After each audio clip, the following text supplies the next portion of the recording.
Hey guys! Welcome sa aking simpleng buhay. So ang vlog natin ngayon is about Christmas ganaps. Namili ako ng wrapper para sa mga regalo ko. Nag-order na lang ako online kasi mas convenient at mas marami akong mapagpipilian. After ko mamili ng mga kailangan ko, lakad gaming muna ako kasi mahirap dito makasakay. Ayan, dumating na ang aking mga parcel. Sa lahat ng pinamili kong to, walang para sa akin. Kasi, it's season of giving. Maghihintay na lang ako na may magbigay sa akin. May kasabihan nga, it's better to give than to receive. Bakit? Kasi iba yung pakiramdam at saya kapag nakita mo yung ngiti ng pinagbigyan mo ng regalo. Kumbaga, times 2 yung saya mo. Nung bata ako, masarap talaga sa pakiramdam makatanggap ng regalo. Pero nung tumanda na, dun ko na-realize na mas masarap pala sa pakiramdam kapag nagbibigay ka. Kapag ikaw na mismo yung nagbibigay. Sa mga 20s dyan, alam ko, nafe-feel nyo ako when adulthood strikes. Mag-wrap na tayo ng regalo. Last year lang ako natuto mag-wrap ng regalo. Dati kasi nung elementary tsaka high school, kapag may Christmas party sa school, si mama yung pinapabalot ko kasi hindi ako marunong. Nung nag-college, dun ko na-discover may paper bag na pala. Eh di umasa ako sa paper bag. Tamad ako eh. May allowance naman so may budget ako pambili. Pero nung nagkatrabaho na, syempre tipid is life. Mas mura kasi yung wrapper kesa sa bag. Dun ko natutunan mag-wrap. Kakapanood ko kay Ma'am Ann sa office. Yung office kasi namin, minsan parlor, minsan wrapping station, minsan restaurant. Alam mo yung ang daming extension ng office nyo. Flexible kasi kami. So ito na ang finished products. Ito yung para dito sa bahay at para sa mga inaanak ko, tapos ito naman yung mga para sa office at pang exchange gift ko. Ito naman yung mga items na nakuha ko sa yung uso sa TikTok ngayon, yung nakapalibot sila magkakaibigan sa isang table tapos mag-aagawan sa items na ilalapag. Ganon yung ginawa namin. Promise, ang saya. Sigawan na may konting tawanan. Christmas gift unboxing time, ito yung mga gift na natanggap ko ngayong Christmas 2025. Tara, unboxing tayo.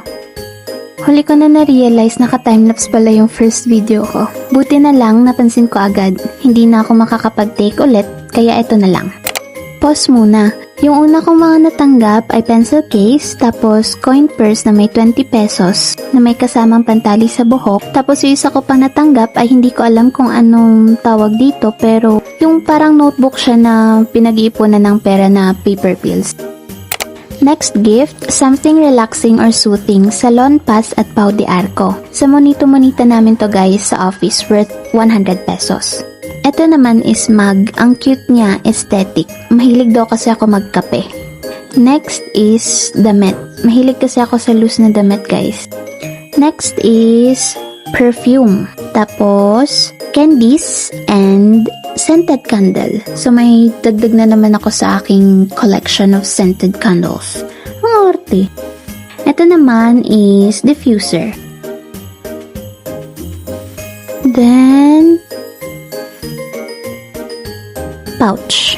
Gagamitin ko din to sa Boracay next year.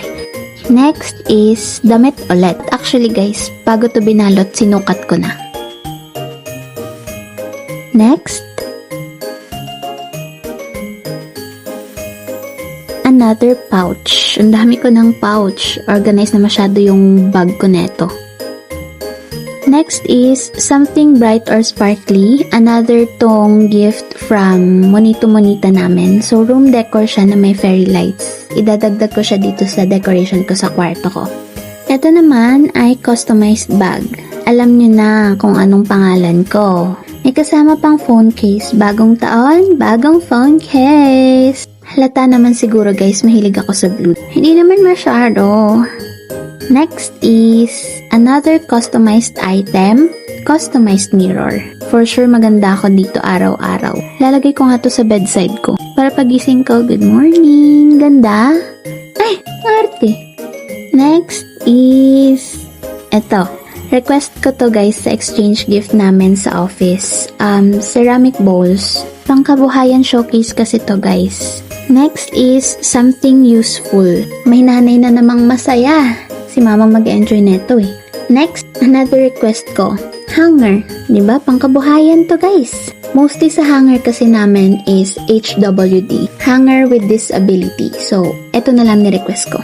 Next, ito yung gift na unexpected kasi sa exchange gift namin ng buong company, kahit ano lang yung pwedeng iregalo basta worth 300 pesos. And ito yung isa pang gusto kong bilhin bago yung New Year kasi pangit na yung chopping board namin. May kasama pa siyang kutsilyo, so pangkabuhayan ulit. Last but not the least, tcharan! Wallet! Very cutesy, very demure, very me. So that's it guys. Ito lahat yung natanggap kong regalo ngayong Christmas 2025 to my Santa Clauses. Thank you sa gifts. More blessings pa sana ang dumating sa atin ngayong 2026. So dito ko natatapusin ang aking vlogmas. Thanks for watching!